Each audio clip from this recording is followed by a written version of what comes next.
ओम हनुमते नमः.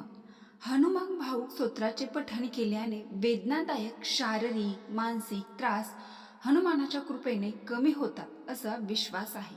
हे स्तोत्र गोस्वामी तुलसीदास यांनी शारीरिक वेदनापासून मुक्ती मिळवण्यासाठी रचले होते आणि त्याचेही शारीरिक कष्ट या स्तोत्रामुळे कमी झाले.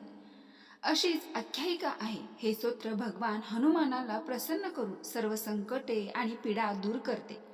असे मानले जाते की हनुमानाची विशेष कृपा प्राप्त केली जाते आणि आत्मविश्वास वाढवतो. सांधेदुखी आणि इतर शारीरिक त्रासापासून आराम मिळवण्यासाठी हे पठण उपयुक्त आहे.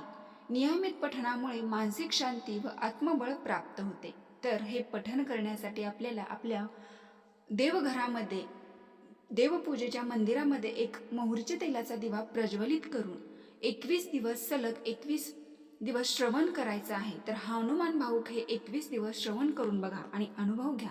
संपूर्ण व्हिडिओ पाहण्यासाठी खाली त्रिकोण दिलेला आहे, त्याच्यावर क्लिक करा तर संपूर्ण व्हिडिओ तुम्हाला बघायला मिळेल. धन्यवाद.